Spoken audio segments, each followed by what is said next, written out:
আজ আমরা এই ডিপ ডাইভে এমন একটা বিষয় নিয়ে কথা বলতে যাচ্ছি, যে বিষয়টা নিয়ে আমি ব্যক্তিগতভাবে ভীষণ এক্সাইটেড। হ্যাঁ, বিষয়টা আসলেই খুব চমকপ্রদ। একদম। তো আমাদের আজকের মিশনটা হলো প্রকৃত ক্ষমতার বা পাওয়ারের আসল উৎসটা ঠিক কোথায় সেটা খুঁজে বের করা। রাইট। আমরা তো সাধারণত ভাবি যে ক্ষমতা মানেই হলো অনেক টাকা বা ব্যাংক ব্যালেন্স অথবা বড় কোনো কর্পোরেট পদবি, কিংবা ধরুন ওই পেশির জোর। মানুষ সাধারণত সেটাই মনে করে। হ্যাঁ, কিন্তু আমাদের আজকের সোর্সগুলো বিশ্লেষণ করতে গিয়ে সম্পূর্ণ ভিন্ন এবং অবিশ্বাস্য একটা মেকানিজম সামনে চলে এলো। এবং বৈজ্ঞানিক দৃষ্টিকোণ থেকে বিষয়টা দারুণ। ঠিক। তো পেশি বা টাকার জোর নয়, বরং নিজের মনের ভেতরের ওই চরম বিশৃঙ্খল জগৎটাকে নিয়ন্ত্রণ করে কিভাবে বাইরের পৃথিবীতে একদম একছত্র প্রভাব বিস্তার করা যায়, সেটাই হলো আমাদের আজকের ফোকাস। হ্যাঁ, এটাই মূল পয়েন্ট। আমাদের হাতে আজ দুটো অসাধারণ সোর্স রয়েছে। প্রথমটি হলো নিজের মনের ভেতরের ওই অবিরাম কোলাহল থামিয়ে কিভাবে একটি নিশ্ছিদ্র শান্ত মন বা কাম মাইন্ড তৈরি করা যায়। আর দ্বিতীয় সোর্সটি হলো সেই ভেতরের স্থিরতাকে সরাসরি কাজে লাগিয়ে কিভাবে একজন সত্যিকারের লিডারের মতো কথা বলা যায় এবং মানুষকে প্রভাবিত করা যায়। এখানে আসলে সবচেয়ে বড় চমকটা হলো এই দুটো বিষয়ের যে মনস্তাত্ত্বিক সংযোগটা রয়েছে। রাইট, সংযোগটা আসলেই অবাক করার মতো। হ্যাঁ, কারণ আপাত দৃষ্টিতে সোর্স দুটিকে সম্পূর্ণ ভিন্ন জগতের মনে হতে পারে, তাই না? হ্যাঁ, একদমই তাই। একটি হলো সম্পূর্ণ নিজস্ব আধ্যাত্মিক বা বলা যায় মানসিক শান্তির বিষয়, আর অন্যটি হলো একদম প্র্যাকটিক্যাল পাবলিক স্পিকিং বা কর্পোরেট লিডারশিপের বিষয়। দুই মেরুর জিনিস মনে হয়। ঠিক বলেছেন। সমাজ তো আমাদের এটাই শেখায় যে পৃথিবী বদলাতে হলে বা মানুষের উপর প্রভাব ফেলতে হলে বাইরের পৃথিবীতে প্রচুর লড়াই করতে হবে, তর্ক করতে হবে, গলা ফাটিয়ে কথা বলতে হবে। হ্যাঁ, আমরা তো এটাই দেখে বড় হয়েছি। কিন্তু এই সোর্সগুলো নিউরোসায়েন্স এবং সাইকোলজি রেফারেন্স দিয়ে প্রমাণ করে দিচ্ছে যে ভেতরের পৃথিবী শান্ত হলে বাইরের পৃথিবী নিজে থেকেই বদলাতে বাধ্য। ওয়াও, নিজে থেকেই বদলাবে? একদম। আর একজন মানুষের কথা বলার ধরন, তার কণ্ঠস্বর এবং তার শারীরিক ভাষাই হলো সেই ভেতরের নিউরোলজিক্যাল পরিবর্তনের সবচেয়ে বড় এবং দৃশ্যমান প্রমাণ। বিষয়টা সত্যিই দারুণ একটা পয়েন্ট। তো চলো প্রথম সোর্সটার একটু গভীরে যাওয়া যাক। হ্যাঁ, অবশ্যই। সেখানে খুব স্পষ্টভাবে একটা শক্তিশালী ধারণা দেয়া হয়েছে যে পৃথিবীর সবচেয়ে বড় আর ধ্বংসাত্মক যুদ্ধগুলো বাস্তবে কোনো দেশের সীমান্তে বা যুদ্ধক্ষেত্রে হয় না। সেগুলো হয় মানুষের নিজের মাথার ভেতরে। আমাদের সবচেয়ে বড় শত্রু কোনো ধারালো অস্ত্র নিয়ে সামনে আসে না, বরং তারা আসে ওই চিন্তা, উদ্বেগ বা ভয়ের রূপ ধরে। খুব সুন্দর একটা কথা। আমি বিষয়টা একটু সহজে বোঝার জন্য একটা উপমা ব্যবহার করতে চাই, আধুনিক প্রেক্ষাপটে আর কি। হ্যাঁ, ধরুন উপমাটা দিলে বিষয়টা আরো ক্লিয়ার হবে। ধরুন আমাদের আধুনিক মানুষের মনটা হলো একটা ইন্টারনেট ব্রাউজারের মতো, আর সেই ব্রাউজারে একসাথে 100টা ট্যাব ওপেন করা আছে। হা, দারুণ উপমা। 100টা ট্যাব। হ্যাঁ, এবং কোনো ট্যাবে হয়তো আগামীকালের প্রেজেন্টেশন নিয়ে চরম ভয়ের অডিও বাজছে, আবার কোনো ট্যাবে 3 বছর আগের একটা ব্যর্থতার অনুশোচনার গান চলছে। রাইট। অন্য আরেকটা ট্যাবে হয়তো কলিগের প্রমোশন দেখে নিজের সাথে তার তুলনা করা তীব্র আওয়াজ আসছে। আর এই 100টা ট্যাব থেকে একসাথে সারাক্ষণ আওয়াজ আসতেই আছে। একটা চরম কেওস। একদম তাই। এই অবস্থায় একজন স্বাভাবিক মানুষের পক্ষে কিভাবে শান্ত থাকা সম্ভব? ব্রেনের র্যাম তো এমনিতেই ওভারলোড হয়ে ক্র্যাশ করার উপক্রম হবে। অত্যন্ত চমৎকার এবং বাস্তবসম্মত একটা উপমা দিয়েছেন। আসলেই এই 100টা ট্যাবের অবিরাম কোলাহলই হলো আমাদের ভেতরের যুদ্ধক্ষেত্র। সমাজ তো আমাদের সাধারণত শেখায় যে শক্ত বা টাফ মানেই হলো দাঁতে দাঁত চেপে পরিস্থিতি সহ্য করা অথবা পেশি ফুলিয়ে পাল্টা আক্রমণ করা। হ্যাঁ, সেটাই তো শেখানো হয়। চলছে সেগুলোর ওপর নিয়ন্ত্রণ প্রতিষ্ঠা করা, ওই ট্যাবগুলো বন্ধ করার ক্ষমতা। ঠিক তাই। অনেকেই আবার মনে করেন পজিটিভ থিঙ্কিং বা ইতিবাচক চিন্তা হলো মনের ভেতর যতই ঝড় চলুক না কেন জোর করে ঠোঁটের কোণে একটা মিথ্যে হাসি ধরে রাখা। ও হ্যাঁ, ওই fake it till you make it টাইপের ব্যাপার আর কি। একদম। অথবা সবকিছু ঠিক আছে বলে বাস্তব সমস্যাগুলোকে পুরোপুরি অস্বীকার করা। কিন্তু মনস্তত্ত্ব বলছে এটা পজিটিভ থিঙ্কিং নয়, এটা হলো টক্সিক পজিটিভিটি। টক্সিক পজিটিভিটি শব্দটা বেশ কড়া। হ্যাঁ, সোর্সের মতে সত্যিকারের শান্ত মন হলো চরম বাস্তবতার ভেতরে দাঁড়িয়েও তীব্র অন্ধকারের মাঝেও সম্পূর্ণ লজিক্যাল বা যৌক্তিক দৃষ্টিকোণ থেকে সম্ভাবনা দেখতে পাওয়া। রাইট। ভয়কে শত্রু হিসাবে না দেখে ভয় আসলে কোন দুর্বলতার সিগন্যাল দিচ্ছে সেটা বুঝে তাকে নিজের গাইড হিসাবে ব্যবহার করতে শেখাটাই হলো আসল শান্ত মন। কিন্তু এখানেই তো একটা বড় প্রশ্ন চলে আসে আমার মাথায়। হ্যাঁ, বলুন। বাস্তব পৃথিবীতে যখন কেউ আর্থিকভাবে বা সামাজিকভাবে আক্রমণের শিকার হয়, অথবা ধরুন একটা কঠিন কর্পোরেট বোর্ড মিটিংয়ে বসে আছে যেখানে চারপাশ থেকে প্রচণ্ড চাপ আসতে থাকছে, তখন শুধু নিজের মন শান্ত রেখে কি আসলেই টিকে থাকা সম্ভব? মানে সোর্স কি এই কঠিন বাস্তবতার সাথে সাংঘর্ষিক কিছু বলছে না? এই প্রশ্নটা অত্যন্ত লজিক্যাল, এবং ঠিক এই জায়গাতেই সোর্স সময়ের একটা দারুণ মনস্তাত্ত্বিক ব্যাখ্যার অবতারণা করেছে। সময়ের ব্যাখ্যা? সেটা কেমন? ওই যে আপনি বোর্ড মিটিংয়ের চাপের কথা বললেন, তখন আসলে মানুষের মনের ভেতর কি ঘটে? মানুষ যখন দুশ্চিন্তায় বা স্ট্রেসে ভোগে, তখন সে বাস্তবে ভবিষ্যতে বাস করে। ও আচ্ছা, মানে ভবিষ্যতে কি হবে সেটা ভেবে। একদম। সে ভাবে কি হবে যদি আমার চাকরিটা চলে যায়, বা যদি ইনভেস্টররা রাজি না হয়। আবার যখন সে অপরাধ বোধে ভোগে, তখন সে অতীতে বাস করে। যেমন আমার ওই কথাটা বলা ঠিক হয়নি, বা কেন আমি ওই ভুলটা করলাম। ঠিক ধরেছেন। কিন্তু একটা শান্ত মন সবসময় যে কোনো পরিস্থিতিতে শুধুমাত্র বর্তমান মুহূর্তেই বাস করে। তার মানে সে অতীত বা ভবিষ্যৎ নিয়ে ভাবে না। রাইট। যখন কোনো লিডার বোর্ড মিটিংয়ে বসে, ভবিষ্যতের ভয়ে কাঁপেন না বা অতীতের ভুলের অনুশোচনা করেন না, তখন তিনি শুধুমাত্র ওই মুহূর্তের সমস্যাটা দেখতে পান। বুঝতে পারছি। আর ঠিক তখনই তার ব্রেইন সবচেয়ে কার্যকর সমাধানটা বের করতে পারে। আমাদের মন সারাক্ষণ বর্তমানের এই বাস্তবতা থেকে পালিয়ে অতীত বা ভবিষ্যতে যেতে চায়, আর এই পালানোর চেষ্টার নামই হলো স্ট্রেস। ওয়াও, বিষয়টা এখন একদম পরিষ্কার হচ্ছে। অর্থাৎ মানসিক চাপ বাইরের কোনো ইভেন্ট থেকে সরাসরি আসে না, আসে সেই ইভেন্টের সাপেক্ষে আমাদের মন যখন সময় ভ্রমণ করে, অতীত বা ভবিষ্যতে চলে যায়, সেখান থেকে। একদম নিখুঁত বলেছেন। আর এই জায়গায় একটা প্রচলিত ভুল ধারণার কথা উল্লেখ না করলেই নয়।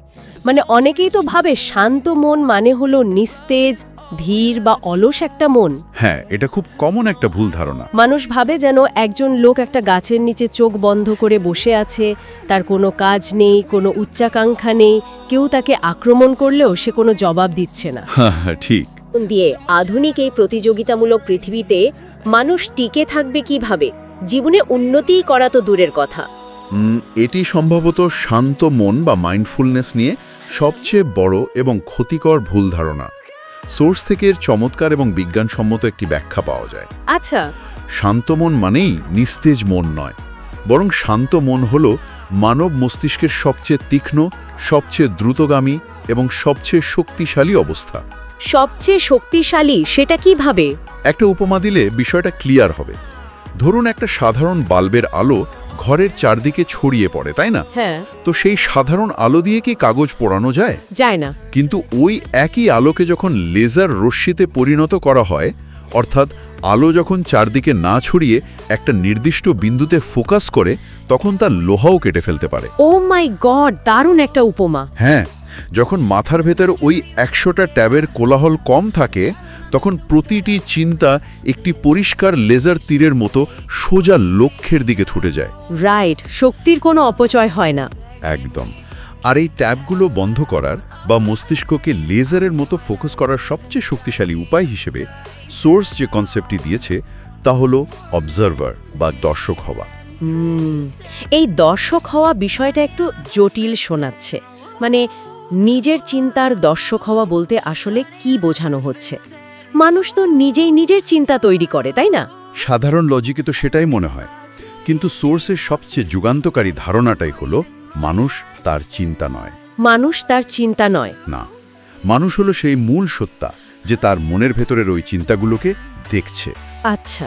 মানুষ সাধারণত আবেগের বশবর্তী হয়ে বলে, আমি খুব রেগে গেছি বা আমি খুব হতাশ, অর্থাৎ সে ওই রাগের সাথে নিজেকে এক করে ফেলে। হ্যাঁ, আমরা তো এভাবেই বলি সবসময়। কিন্তু সোর্স বলছে চিন্তার দাস না হয়ে চিন্তার মালিক হতে হবে। তখন দৃষ্টিভঙ্গিটা বদলে গিয়ে দাঁড়ায়, আমার ভেতরে রাগের অনুভূতি তৈরি হচ্ছে এবং আমি একজন তৃতীয় ব্যক্তির মতো সেটা দেখতে পাচ্ছি। ও আচ্ছা, মানে নিজেকে একটু আলাদা করে ফেলা। ঠিক তাই। এখানে সোর্সের মেঘ আর আকাশের উপমাটা অসাধারণ।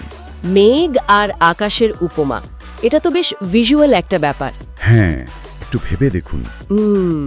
মেঘ যেমন আকাশকে সাময়িকভাবে ঢেকে দেয়, কালো করে ফেলে, কিন্তু হাজারটা ঝড় বা বজ্রপাত যেমন আকাশের মূল অস্তিত্বকে এক বিন্দুও নষ্ট করতে পারে না, তেমনি ক্ষণিকের রাগ, ভয় বা হতাশা মানুষের মূল মানসিক সত্তাকে নষ্ট করতে পারে না। একদম নিখুঁত বিশ্লেষণ। আকাশ তার জায়গাতেই স্থির থাকে, মেঘ শুধু আসে আর যায়, তাই তো? হ্যাঁ, আবেগ বা চিন্তাগুলো হলো ওই মেঘের মতো। এগুলো শুধু এক একটা সাময়িক সিগন্যাল। আর ঠিক এই অবজারভার হওয়ার জায়গাটিতেই তৈরি হয় রিয়াকশন এবং রেসপন্সের মধ্যে আকাশ পাতাল পার্থক্য। রিয়াকশন আর রেসপন্স, এই দুটোর পার্থক্যটা একটু বুঝিয়ে বলবেন? আমাদের জীবনে কোনো বাহ্যিক ঘটনা ঘটা এবং সেই ঘটনার প্রতি আমাদের পাল্টা প্রতিক্রিয়া দেখানোর মাঝখানে খুব ছোট্ট একটা ফাঁক বা বিরতি থাকে, একটা পজ বা গ্যাপ। হ্যাঁ, ভিক্টর ফ্র্যাঙ্কলের মতো সাইকোলজিস্টরাও এই গ্যাপটার কথা বলেছেন। মানুষ সাধারণত না ভেবেই প্রবৃত্তিগতভাবে রিয়্যাক্ট করে ফেলে, যাকে আমরা বলি ব্রেনের অ্যামিগডালা হাইজ্যাক। রাইট, হুট করে রেগে যাওয়া বা চিৎকার করে ওঠা। একদম। কিন্তু যখন মন শান্ত থাকে তখন আমরা ওই ছোট্ট ফাঁকটাকে দেখতে পাই। আর সোর্স খুব সুন্দর করে বলেছে, ওই ছোট্ট ফাঁকের ভেতরেই জন্ম নেয় মানুষের আসল বুদ্ধিমত্তা এবং স্বাধীনতা। দারুণ কথা। আমরা তখন স্বয়ংক্রিয়ভাবে রিয়্যাক্ট না করে লজিক্যালি রেসপন্স করতে শিখি। এই যে অবজারভার হওয়ার কথা বলা হলো এবং ওই ছোট্ট ফাঁক বা গ্যাপ তৈরি করার কথা বলা হলো, এটা শুনতে তাত্ত্বিকভাবে তো খুব সুন্দর। কিন্তু একজন লিডার যখন বাস্তবে একটা চরম বিশৃঙ্খল মিটিংয়ের মধ্যে বসে আছেন, যেখানে তাকে হাজারটা প্রশ্নের জবাব দিতে হচ্ছে, তখনই অবজারভার স্টেট বা শান্ত মন তার বাইরের আচরণে কিভাবে ফুটে ওঠে? খুব ভালো একটা পয়েন্ট। বিশেষ করে তার কথা বলার ধরনে। কারণ আমাদের দ্বিতীয় সোর্সটি তো পুরোপুরি লিডারশিপ কমিউনিকেশন বা নেতার মতো কথা বলার ওপর ফোকাস করছে। রাইট। অনেকেই তো মনে করেন কর্পোরেট দুনিয়ায় বা রাজনীতিতে লিডারের মতো কথা বলতে হলে খুব জটিল শব্দ, ভারী ইংরেজি বা খুব বড় বড় আলংকারিক বাক্য ব্যবহার করতে হয়। হ্যাঁ, এটা খুব প্রচলিত একটা মিথ। মানুষ ভাবে এভাবেই বুঝিয়ে দিতে হয় যে দেখো আমার জ্ঞান কত গভীর, কিন্তু সোর্স তো বলছে ঠিক উল্টো কথা। ভেতরের চিন্তার স্পষ্টতাই সরাসরি বাইরের কথার স্পষ্টতা তৈরি করে, আর এটাই হলো এই দুই সোর্সের সবচেয়ে বড় কানেকশন। আচ্ছা। নিউরোসায়েন্স বলে মানুষের ব্রেন সবসময় এনার্জি বা শক্তি বাঁচাতে চায়। যাদের মাথার ভেতর পরিষ্কার, কোনো অপ্রয়োজনীয় কোলাহল নেই, তাদের কথায় কোনো অপ্রয়োজনীয় জটিলতা বা কগনিটিভ লোড থাকে না। তার মানে তারা খুব সহজ ভাষায় কথা বলে? একদম।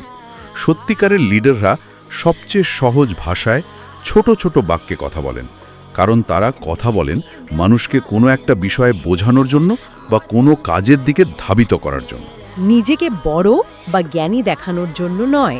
ঠিক তাই। যখন কেউ খুব বেশি জটিল শব্দ বা ইন্ডাস্ট্রি জার্গন ব্যবহার করে, তখন সাইকোলজিক্যালি বুঝতে হবে তার নিজের চিন্তার ভেতরেই কোথাও একটা অস্পষ্টতা রয়েছে। ও আচ্ছা, মানে সে কনফিউজড। হ্যাঁ, অথবা সে তার জ্ঞান নিয়ে চরম নিরাপত্তাহীনতায় বা ইনসিকিউরিটিতে ভুগছে। জটিল শব্দ হলো এক ধরনের বর্ম, যা দিয়ে তারা তাদের চিন্তার দৈন্যতাকে আড়াল করতে চায়। এই বিষয়টা আসলে খুবই ইন্টারেস্টিং। তার মানে সহজ কথা বলতে পারাই সবচেয়ে কঠিন কাজ। একদম। লিডাররা চান তাদের কথা যেন মানুষের মস্তিষ্কের ফিল্টার পার হয়ে সরাসরি মনে গিয়ে পৌঁছায়। তো সোর্স থেকে আমি লিডারশিপ কমিউনিকেশনের কিছু সুনির্দিষ্ট নেতিবাচক অভ্যাসের কথা বলতে চাই, যেগুলো কথার শক্তি এবং বক্তার প্রতি সম্মান একেবারে কমিয়ে দেয়। হ্যাঁ, বলুন। যেমন কথা বলার সময় বারবার ফিলার ওয়ার্ডস ব্যবহার করা, মানে আসলে, এই যে, ইত্যাদি। এটা খুব বিরক্তিকর শ্রোতাদের জন্য। হ্যাঁ, অথবা সবচেয়ে খারাপ যেটা, কথা শুরু করার আগেই নিজের বক্তব্যের গুরুত্ব কমিয়ে দেওয়া। যেমন অনেকেই বলে থাকেন, আমি ঠিক জানি না, হয়তো আমি বিষয়টা ভুল বলছি, আমার তেমন কোনো অভিজ্ঞতা নেই, তবে আমার মনে হয়। রাইট, এটাকে বলা হয় প্রি অ্যাপোলোজাইজিং। হ্যাঁ, এটি অনেকটা এমন যে ধরুন কাউকে একটা খুব দামি হীরের হার উপহার দেওয়া হচ্ছে, কিন্তু সেটাকে সযত্নে মুড়িয়ে দেওয়া হয়েছে রাস্তার পাশ থেকে কুড়িয়ে পাওয়া একটা সস্তা ময়লা কাগজে। হা হা, দারুণ। মানুষ কিন্তু হীরের হারের দিকে তাকানোর আগে ওই ময়লা কাগজটার দিকেই তাকাবে এবং ভাববে ভেতরে নিশ্চয়ই কোনো সস্তা জিনিস আছে। অসাধারণ এবং খুব প্রাসঙ্গিক একটি উপমা দিয়েছেন। ওই সস্তা কাগজটাই হলো আত্মবিশ্বাসের অভাব এবং ভেতরের ওই কোলাহল। একদম তাই। একজন সত্যিকারের লিডার কখনোই নিজের বক্তব্যকে এভাবে সস্তা মোড়কে বা দ্বিধা দিয়ে শুরু করেন না। তিনি জানেন তার চিন্তার একটা নির্দিষ্ট মূল্য আছে। এর পাশাপাশি সোর্স আরেকটি খুব গুরুত্বপূর্ণ মেকানিজমের কথা বলেছে। লিডারশিপ কমিউনিকেশন মানে শুধু একটানা কথা বলে যাওয়া নয়, বরং শোনার ক্ষমতাও সমান বা বলা যায় তার চেয়েও বেশি গুরুত্বপূর্ণ। রাইট, ভালো শ্রোতা হওয়াটা জরুরি। একজন দক্ষ লিডার আগে মন দিয়ে শোনেন। তিনি শুধু শব্দ শোনেন না, তিনি বক্তার বডি ল্যাঙ্গুয়েজ এবং অনুচ্চারিত আবেগটাও স্ক্যান করেন। আচ্ছা, আর এরপর আসে আমাদের আজকের আলোচনার সবচেয়ে শক্তিশালী হাতিয়ার, নীরবতার শক্তি বা পাওয়ার অফ সাইলেন্স। নীরবতার শক্তি, মানে কথা বলার মাঝখানে হুট করে থেমে যাওয়া? হ্যাঁ, ঠিক তাই। এটা কিভাবে কাজ করে? সাধারণত মানুষ তো নীরবতাকে ভয় পায়, বিশেষ করে পাবলিক স্পিকিংয়ে। কেউ যদি কথা বলতে বলতে থেমে যায়, তখন তো মনে হয় সে হয়তো কথা ভুলে গেছে বা খুব নার্ভাস হয়ে পড়েছে। নীরবতা কিভাবে ক্ষমতার সমীকরণ হতে পারে? এর পেছনে চমৎকার একটা সাইকোলজিক্যাল মেকানিজম কাজ করে। সেটা কি? বেশিরভাগ মানুষ নীরবতাকে ভয় পায়, কারণ তারা মনে করে কথা না বললে তারা নিয়ন্ত্রণ হারিয়ে ফেলবে। কিন্তু একজন লিডার জানেন যে একটি অত্যন্ত গুরুত্বপূর্ণ বাক্য বলার পর সামান্য থেমে যাওয়া বা ইচ্ছাকৃত একটা পজ দেওয়া কথার ওজনকে বহুগুণ বাড়িয়ে দেয়। ও আচ্ছা, মানে ওই গ্যাপটা ইচ্ছাকৃত। একদম। যখন কেউ একটানা কথা বলে, তখন শ্রোতার মস্তিষ্ক তথ্য প্রসেস করতে করতে ক্লান্ত হয়ে পড়ে। হ্যাঁ, তখন তো আর মনোযোগ থাকে না। রাইট। কিন্তু বক্তা যখন হঠাৎ থেমে যান, তখন ঘরে একটা শূন্যতা বা টেনশন তৈরি হয়। মানব মস্তিষ্ক শূন্যতা অপছন্দ করে, তাই শ্রোতার মস্তিষ্ক তখন ওই টেনশন দূর করার জন্য বক্তার দিকে পুরোপুরি ফোকাস করতে বাধ্য হয়। ওয়াও, এটা তো দারুণ একটা ট্রেক। হ্যাঁ, ওই ছোট নীরবতার সময়ে শ্রোতারা আগের কথাটার গভীরতা অনুভব করার সুযোগ পায় এবং পরের কথাটা শোনার জন্য তীব্র আগ্রহ নিয়ে অপেক্ষা করে। নীরবতা আসলে নিয়ন্ত্রণ ছেড়ে দেওয়া নয়। নীরবতা হলো ঘরের প্রতিটি মানুষের মনোযোগ নিজের মুঠোয় নিয়ে আসা। দারুণ একটা পয়েন্ট। নীরবতা যেন একটা স্পটলাইটের মতো কাজ করে। ঠিক তাই। সোর্সে আরও একটা দারুণ পয়েন্ট ছিল, যা ডেটা বা পরিসংখ্যানের চেয়েও বেশি শক্তিশালী। সেটা হলো গল্প বলা বা স্টোরি টেলিং। হ্যাঁ, স্টোরি টেলিং খুবই পাওয়ারফুল। লিডাররা শুধুমাত্র কিছু তথ্য বা ডেটা পয়েন্ট ছড়ে দিয়ে দায়িত্ব শেষ করেন না। তারা মানুষের ইমোশন বা আবেগের সাথে কানেক্ট করার জন্য গল্প বা বাস্তব উদাহরণের আশ্রয় নেন। রাইট। আর সবচেয়ে বড় কথা হলো চোখের দিকে তাকিয়ে কথা বলা বা আই কন্ট্যাক্ট বজায় রাখা। কারণ পরিসংখ্যান হয়তো মানুষের মস্তিষ্কের লজিক্যাল অংশে পৌঁছায়, কিন্তু একটা ভালো গল্প মানুষের হৃদয়ে পৌঁছায় এবং তাকে কাজ করতে বাধ্য করে। একদম একমত। আর এই সবকিছুর মূলে যে একটি মাত্র শর্ত কাজ করে, সেটি ছাড়া এই সবগুলো কৌশলই আসলে ব্যর্থ হতে বাধ্য। সেই শর্তটা কি? সেই শর্তটি হলো সততা বা অথেন্টিসিটি। মানুষ অত্যন্ত বুদ্ধিমান প্রাণী। মিরর নিউরন নামের একটা ব্রেন মেকানিজমের কারণে মানুষ খুব সহজেই অন্যের ভেতরের অনুভূতিটা ধরতে পারে। কেউ যদি শুধু কৌশল হিসেবে নীরবতা ব্যবহার করে বা মেপে মেপে কথা বলে, কিন্তু নিজের কথার ওপর তার নিজেরই বিন্দুমাত্র বিশ্বাস না থাকে, মানে ভেতর থেকে সে যদি ফেক হয়, হ্যাঁ, তার কণ্ঠস্বর যদি ভেতর থেকে দ্বিধাগ্রস্ত হয়, তাহলে শ্রোতারা কখনোই সে কথা বিশ্বাস করবে না। শ্রোতারা মাইক্রো এক্সপ্রেশন দেখেই বুঝে ফেলবে যে বক্তা অভিনয় করছেন। রাইট, মানুষ ঠিকই ধরে ফেলে। একদম। নিজের কণ্ঠকে সম্মান করতে হবে। ভেতরের যে সত্যটা আছে সেটাকে কোনো রকম ভান না করে অত্যন্ত স্পষ্টভাবে এবং সহজ ভাষায় প্রকাশ করার সাহসী হলো আসল নেতৃত্ব। তাহলে এই পুরো গভীর আলোচনা থেকে শেষ পর্যন্ত কি অর্থ দাঁড়ালো? যদি এই দুটো সোর্সকে আমরা এক সুতোয় গাঁথি, তাহলে পরিষ্কার বোঝা যায় যে সত্যিকারের প্রভাব বা ইনফ্লুয়েন্স কোনো জন্মগত প্রতিভা নয়। একদমই না। এটা এমন কোনো জাদুর কাঠি নয় যা শুধুমাত্র কিছু সৌভাগ্যবান মানুষ আকাশ থেকে পেয়ে আসে। এটি সম্পূর্ণ একটি মনস্তাত্ত্বিক প্রক্রিয়া, যা শুরু হয় নিজের মাথার ভেতরের অসংখ্য চিন্তার ওই 100টা ট্যাপকে ফিল্টার করার মাধ্যমে। রাইট। ভেতরের অপ্রয়োজনীয় কোলাহল বন্ধ করে বর্তমান মুহূর্তে থেকে একটি শান্ত কেন্দ্র বা ওই অবজারভার স্টেট খুঁজে পাওয়ার মাধ্যমে। আর এরপর সেই ভেতরের পরিষ্কার আত্মবিশ্বাসকে অত্যন্ত সহজ, স্পষ্ট, জিরো জার্গন এবং সৎ বাক্যের মাধ্যমে বাইরের দুনিয়ায় প্রকাশ করার মাধ্যমে। আমি এই উপসংহারের সাথে পুরোপুরি একমত। আজকের সমাজ আমাদের শিখিয়েছে যে নেতৃত্ব মানেই হলো সবার সামনে দাঁড়িয়ে জোরে চিৎকার করে নিজের অস্তিত্ব প্রমাণ করা। হ্যাঁ, সেটাই তো চারিদিকে দেখি। কিন্তু প্রকৃত সত্যটা হলো নেতৃত্ব মানে চিৎকার করা নয়। নেতৃত্ব হলো নিজের ভেতরের সম্ভাবনাকে জাগিয়ে তুলে নিজের মনকে এমন এক শান্ত জায়গায় স্থির রাখা যেখান থেকে অন্যদের জন্য একটা পরিষ্কার দিক নির্দেশনা তৈরি করে দেওয়া যায়। দারুণ বলেছেন। যে মানুষ নিজের মনের ভেতরের এই যুদ্ধটা জয় করতে পারে, বাইরের পৃথিবীর কোনো পরিস্থিতি, কোনো আক্রমণ বা কোনো সংকট তাকে মানসিকভাবে ভাঙতে পারে না। তার ভেতরের নীরবতাই বাইরের পৃথিবীতে সবচেয়ে শক্তিশালী আওয়াজ হয়ে ওঠে। একদম ঠিক। ভেতরের এই নীরবতা এবং বাইরের এই প্রকাশ, এ দুটো মিলেই তৈরি হয় সত্যিকারের ক্ষমতা। আজকের এই ডিপ ডাইভ শেষ করার আগে একটি নতুন চিন্তার খোরাক রেখে যাওয়া যেতে পারে, মানে যা সরাসরি কোনো সোর্সে হয়তো ওভাবে বলা নেই, কিন্তু আজকের পুরো আলোচনার সাথে গভীরভাবে যুক্ত। আচ্ছা, বিষয়টা কি? কল্পনা করা যাক, আগামীবার যখন অফিস বা ব্যক্তিগত জীবনে কোনো উত্তেজনাকর পরিস্থিতি তৈরি হবে, কেউ হয়তো খুব অন্যায্য কোনো কথা বলে তীব্র রাগানোর চেষ্টা করছে এবং তাৎক্ষণিকভাবে সেখানে তর্ক করার বা কড়া ভাষায় রিয়াক্ট করার প্রবল ইচ্ছে জাগবে। হ্যাঁ, এরকম তো অহরহ হয়। ঠিক সেই মুহূর্তেতে যদি স্বেচ্ছায় সম্পূর্ণ সচেতনভাবে ঠিক 3 সেকেন্ডের জন্য সম্পূর্ণ নীরব থাকার সিদ্ধান্ত নেওয়া হয়। Wow, just 3 second. হ্যাঁ, এই সামান্য 3 সেকেন্ডের নীরবতা, চোখের দিকে স্থির দৃষ্টিতে তাকিয়ে থাকা, এই 3 সেকেন্ডের শূন্যতা, এটি কি মুহূর্তের মধ্যে পুরো রুমের ক্ষমতার সমীকরণটাকে পুরোপুরি বদলে দিতে পারে না? নিশ্চিতভাবেই পারে। এটা একটা দারুণ এক্সপেরিমেন্ট হতে পারে।